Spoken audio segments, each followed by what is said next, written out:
का 17वां अनमोल वचन यह है कि मनुष्य को हमेशा अपने कर्म पर ध्यान लगाना चाहिए, ना कि इस बात पर कि लोग क्या कहेंगे या लोग क्या सोचेंगे।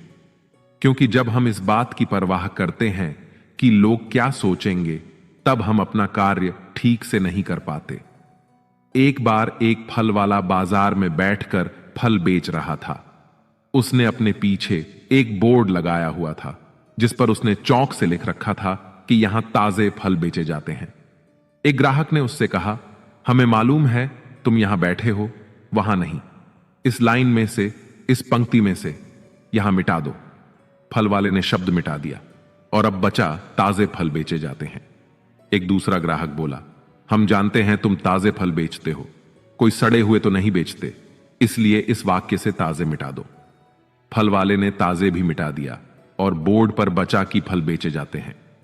अब तीसरा ग्राहक आया और कहने लगा कि हमें दिख रहा है कि तुम फल ही बेच रहे हो, इसे लिखने की क्या जरूरत है, इसमें से फल को हटाओ। फल वाले ने वैसा ही किया और अब बचा था कि बेचे जाते हैं। तब एक और ग्राहक आया और उसने बोर्ड को पढ़कर फल वाले से कहा, पीछे क्या लिख रखा है, बेचे जाते हैं, हमें पता है तुम बेचने के लिए ही बैठे हो, कोई मुफ्त में थोड़ी ना बांट रहे हो, चलो मिटाओ इसे। बेचारे फल वाले ने जो बचे कुचे शब्द थे वह भी मिटा दिए और अब वह बोर्ड खाली हो गया। तब एक और व्यक्ति आया और फल वाले को बोला, पागल हो गए हो क्या, इस बोर्ड पर तुमने कुछ लिखा क्यों नहीं है।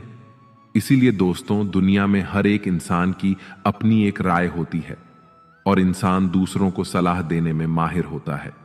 हम यह नहीं कह रहे हैं कि आप किसी की सलाह ना सुने, बस यह कह रहे हैं कि उनकी राय सुनते सुनते अपनी राय ना भूल जाए। इसलिए हारे हुए की सलाह सुनिए और जीते हुए का तजुर्बा, लेकिन दिमाग खुद का लगाइए। डरिए मत कि हम गलती कर बैठे तो क्या होगा, क्योंकि गलतियों से ही सीखोगे। गलतियों से खुद का तजुर्बा तो आएगा, आज हारोगे तो कल जीतोगे भी। अरे लोग हमारे बारे में क्या सोचते हैं, यह भी अगर हम ही सोचेंगे तो फिर वो लोग क्या सोचेंगे। इसीलिए कहते हैं, सबसे बड़ा रोग क्या कहेंगे लोग।